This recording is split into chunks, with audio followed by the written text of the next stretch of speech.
Bonjour, c'est un honneur pour moi d'être ici avec les universités algériennes, avec les collègues de la France et toujours avec Unimed. Non, Unimed, c'est déjà notre sœur ou notre frère, je ne sais pas comment l'appeler.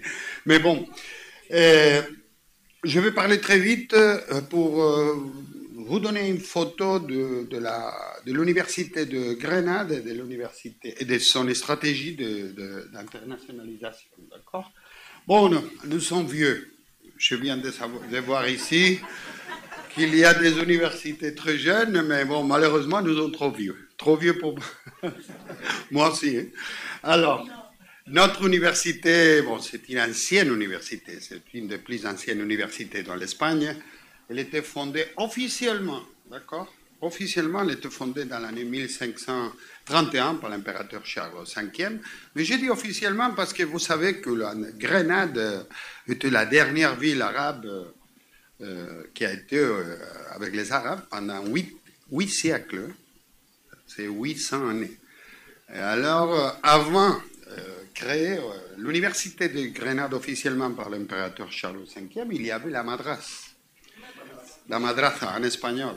C'est l'université arabe qui avait fonctionné pendant 350 années avant. Alors, c'est pas 500 années, c'est presque 800 années notre histoire, d'accord? Parce que bon, c'est très longue, c'est une très longue histoire de culture. On l'appelle toujours à la ville de Grenade, la ville de trois cultures, à cause de son histoire, d'accord? Il est très connu par l'Alhambra, c'est le monument plus visité de l'Espagne, c'est le palais arabe. Alhambra, ça veut dire la rouge, c'est à cause de la colline. Je suis géologue, alors c'est l'argile où se trouve le monument qui est dans la couleur rouge du monument, d'accord? Bon, en fait, c'est une université au niveau national, au niveau espagnol, c'est aussi un peu spécial parce que nous avons plusieurs campus en dehors de la ville, en dehors de l'Europe. Nous avons deux campus dans les villes africaines de Ceuta et Melilla. Il s'agit de deux villes espagnoles qu'il y a dans le nord de l'Afrique et que du point de vue académique, ils sont de l'université de Grenade. Alors nous avons un campus avec 2000 étudiants universitaires dans la ville de Melilla et 2000 étudiants de plus dans les campus de Ceuta. Alors, c'est qu'on dit, sommes une université intercontinentale, non? Avec les villes de... Et alors, nous sommes une université qui... je ne sais pas qu'est-ce qui s'est passé ici.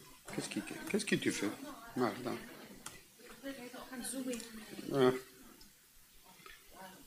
Ah, voilà.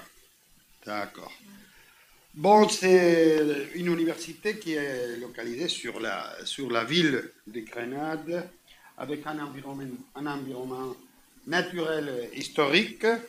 L'histoire, j'imagine que vous le connaissez bien.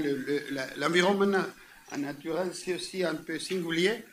Quand j'étais directeur de la mobilité, j'utilisais cette photo pour les étudiants étrangers. J'ai dit, ben, écoutez, vous pouvez faire les skis pendant les matins et après, à l'après-midi, vous veniez dans la plage, dans les mers méditerranéennes, parce que nous avons la neige et la mer juste à côté. Ben, c'est un peu pareil, je crois, ici, non? Parce que je viens de voir le Jura, qui est très haut, où il y a la neige, et la côte, c'est à côté. Bon, il faut profiter de ce type de choses pour animer les gens, hein. C'est bien. Mais bon, c'est vrai que ça donne de particularités pour les étudiants. Mais à mon avis, le plus important, c'est la situation historique des relations de l'Université de Grenade, parce que nous pouvons être considérés comme une espèce de pont. Un pont entre l'Europe, l'Afrique, l'Amérique latine, qui a permis des relations pendant beaucoup des années. Nous avons une université, c'est très vieux, nous sommes très vieux, c'est évident, mais nous sommes, comme conséquence de cette antiquité, nous sommes très ouverts vers le monde. C'est un pont et nous sommes aussi une université leader dans ce qui concerne la mobilité des étudiants, dans les programmes Erasmus européens, qui groupe presque 6000 institution d'éducation supérieure dans l'Europe, nous sommes la première dans ce qui concerne la mobilité.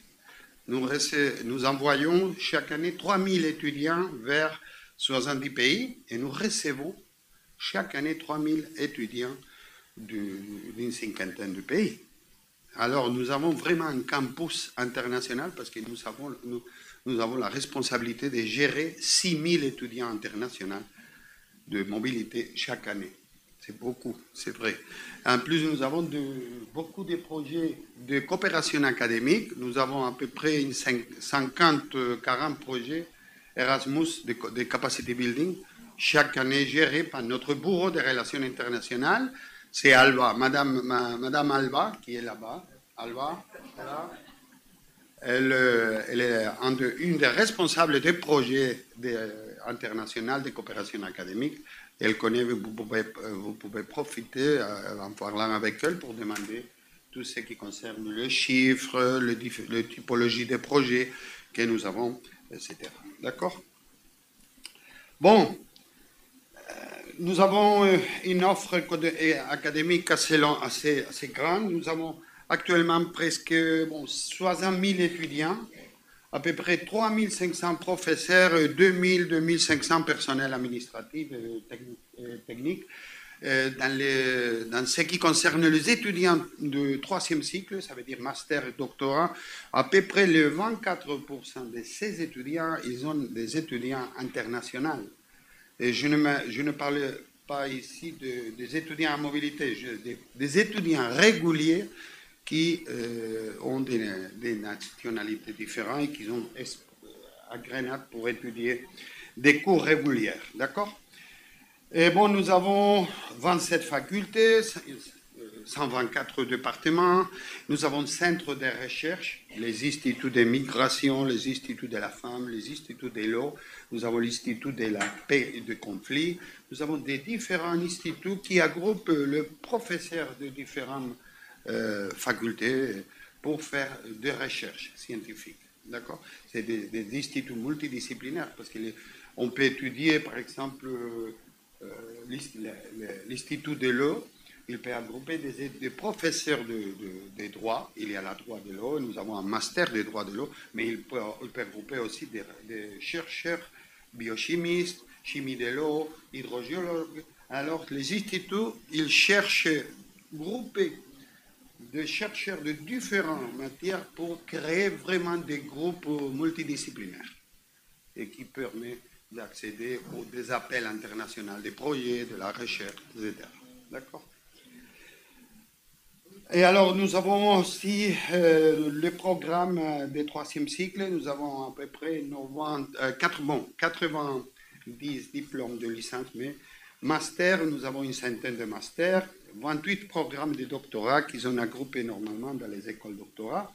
Et le master sont groupés dans les 5 spécialités, sciences arts humaines, génie architecture, sciences sociales, sciences de la santé. Et les doctorats, il est géré d'une façon spéciale. Ce n'est pas les facultés, ce n'est pas les groupes de recherche, ce n'est pas les départements qui gèrent le doctorat. Le doctorat est directement géré d'une façon centralisée par le vice-rectorat de troisième cycle.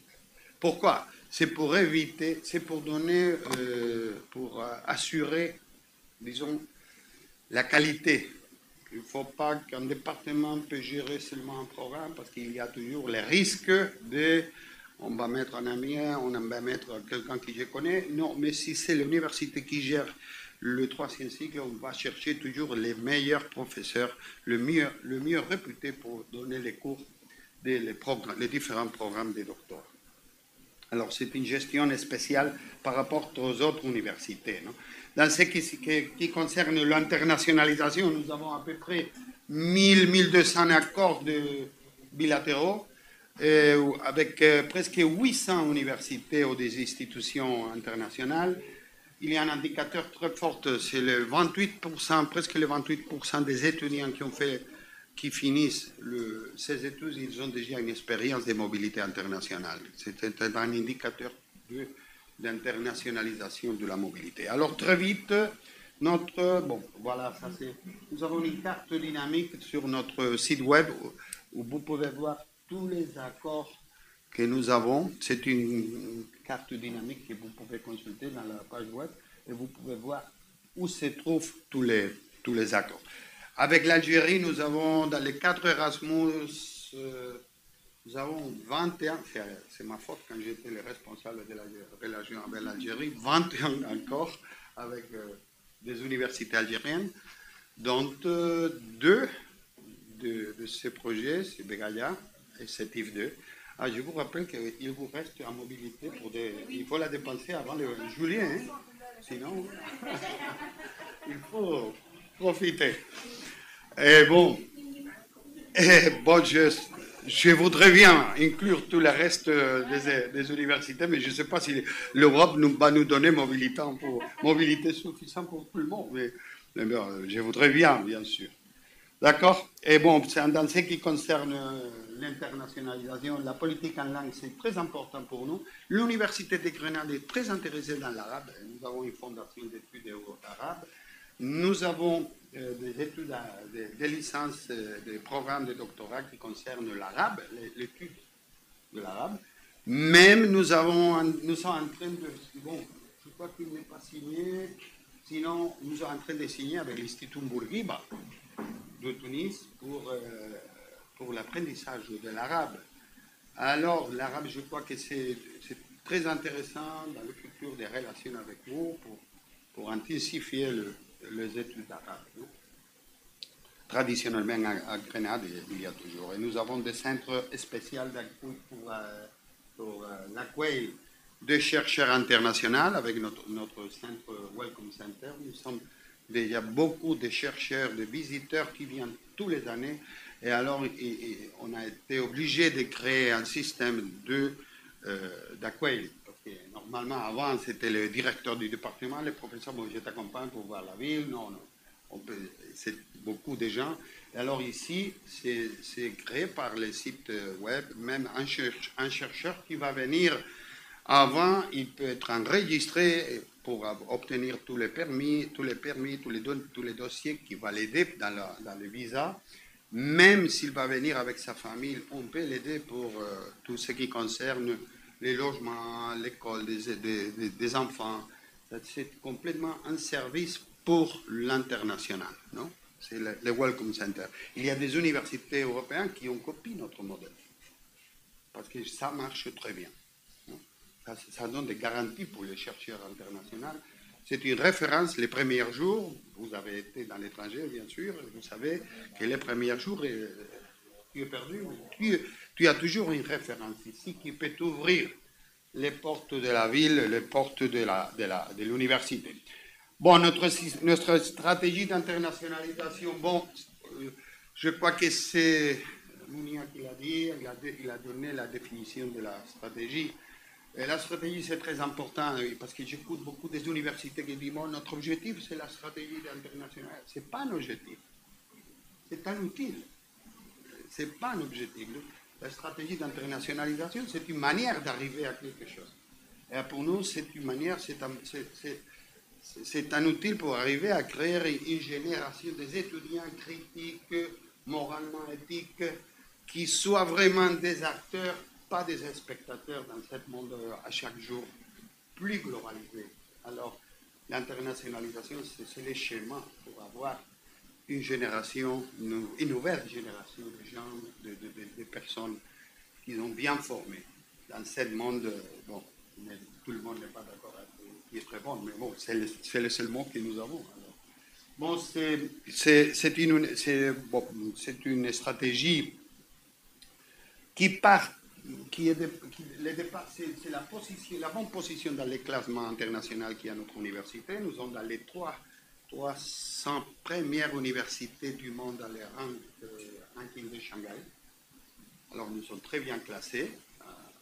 Nous avons l'expérience de l'internationalisation. Je crois qu'un des questions de la réussite dans l'internationalisation de notre université, c'était les différents recteurs, les équipes du gouvernement, qui ont toujours, bon, chacun a son politique, mais dans ce qui concerne l'internationalisation, toutes les équipes ont eu toujours les mêmes objectifs. Renforcer l'internationalisation. Toutes les équipes successives, ils ont fait le même. Et alors, les résultats doivent être impérativement bons. Et toutes les équipes, il n'y a pas des équipes qui éliminent le travail qui a fait le prédécesseur. D'accord ? Bon, et après, tout cela nous a permis de partir d'un bon point pour faire notre stratégie.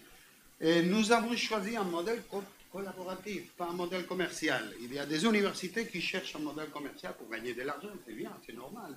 Il y a quelqu'un qui le veut. Mais pour nous, c'est un modèle collaboratif. Nous voulons seulement améliorer l'enseignement. Nous voulons nous relationner avec l'environnement plus proche, c'est les étudiants, mais aussi avec tout le monde. Alors c'est vrai qu'il y a des priorités géographiques, mais normalement notre mission c'est de travailler avec tout le monde. Nous voulons travailler avec tout le monde. Et surtout la coopération doit, collaboration, je préfère utiliser, même si je suis le directeur de la coopération, je préfère utiliser collaboration que coopération, mais la coopération prime toujours sur la compétence. Nous ne voulons pas gagner une carrière, nous ne voulons pas gagner de l'argent, nous voulons faire des relations. Et ça nous a permis de créer des projets, des équipes de recherche, beaucoup de publications internationales multidisciplinaires. Ce n'est pas une université où il y a un article scientifique, il est signé pour tous les membres d'un même département. La richesse, c'est voir des articles de recherche menés par des personnes de différentes nationalités. Ça donne cette richesse dans ce qui concerne nous.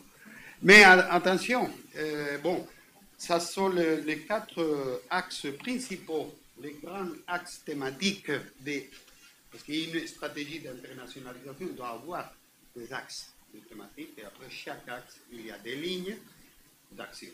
Les 4 axes sont la coopération institutionnelle, bilatérale, multilatérale, coopération locale, internationale, la mobilité internationale et l'action conjointe, ça veut dire la mobilité des étudiants, la mobilité des personnels, les diplômes conjoints, les doubles diplômes internationaux. Nous avons 40 doubles diplômes internationaux actuellement.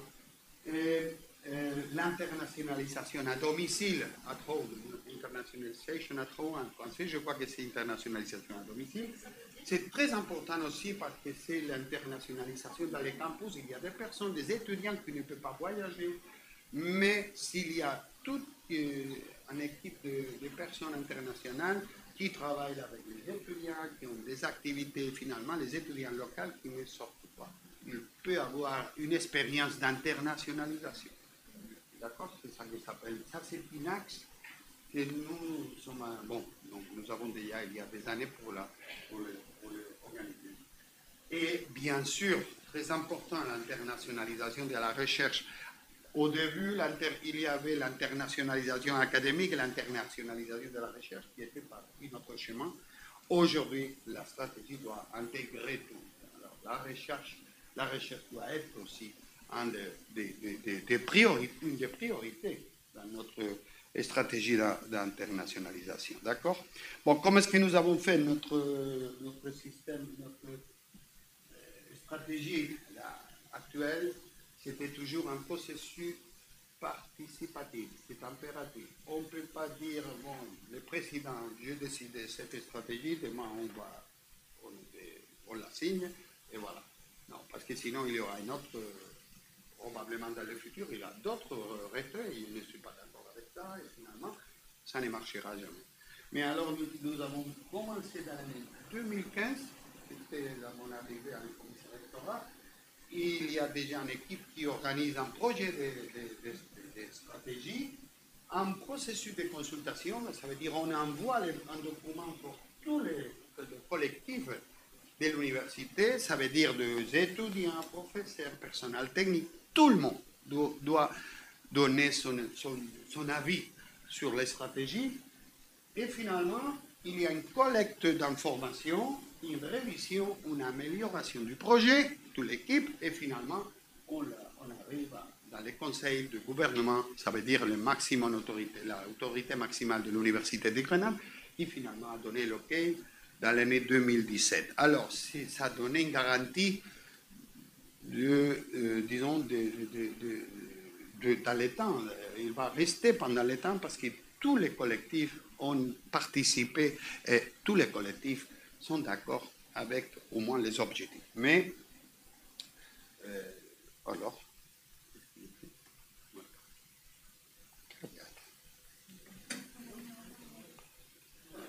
va pas atrás. Voilà. Voilà. El Parkinson, l'allemand. Je l'appelle l'allemand. Bon, finalement, vous pouvez voir sur le site web de l'Université de Grenade et vous pouvez les télécharger. Nous avons les documents en espagnol, mais il y a aussi les documents en anglais et je crois qu'en français aussi. Il est publié, mais attention, le temps évolue très vite.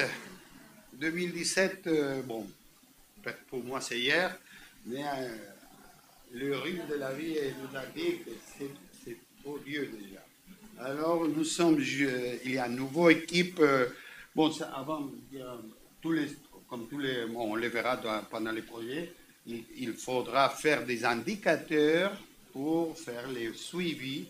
Nous les faisons chaque année sur notre plan directeur, des indicateurs pour voir si les stratégies, ça marche ou pas. Non, il y a des numéros, quelques chiffres qu'il faut réviser tous les ans pour voir si notre stratégie fonctionne. Mais comme je vous avais dit, oh là là, une autre fois, qu'est-ce que tu fais, Martin? Je suis vieux, je l'avais dit. Mais actuellement, nous avons une nouvelle équipe dans le vice-rectorat, mais il y a aussi de nouveaux défis. Nous avons une nouvelle rectrice, c'est Immaculada Marrero, il y a 2 ans ici, une nouvelle directrice de stratégie à l'université. Je crois que je suis le seul homme qui reste dans le vice-rectorat, hein, parce que c'est tout le monde de femmes. Hein, je crois que je suis le dernier. Et alors il y a des nouveaux défis, il y a des nouvelles questions qu'il faut répondre que notre stratégie ne pouvait pas.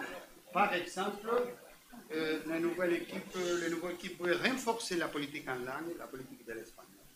C'est vrai, parce que c'est un outil important aussi. Les nouveaux paradigmes des universités européennes, vous avez écouté parler. Et Grenade, c'est la coordinatrice d'une alliance, l'alliance Arcus. Et alors, je crois que l'Europe doit commencer à renforcer son système académique de la même manière qu'autre système, après voir l'histoire actuelle, tout ce qui passe dans le monde actuellement. L'Europe doit réagir au monde extérieur. Et surtout, il faut considérer les nouvelles stratégies, même nationales, même internationales. Par exemple, l'agenda 2030, il faut commencer à voir ce type de stratégie, ou bien notre nouveau plan stratégique 2031, dans lequel toutes les stratégies de l'université doivent s'impliquer pour ces plans. Alors, on ne va pas éliminer les stratégies, mais il faut la modifier, il faut l'actualiser, il faut l'adapter.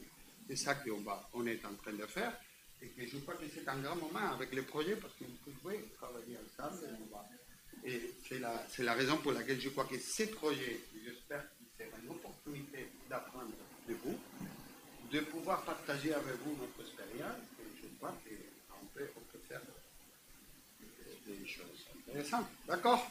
Bon, je vous laisse. Je crois que j'ai me passé, non? Comme toujours. Bon, merci beaucoup. Intéressant.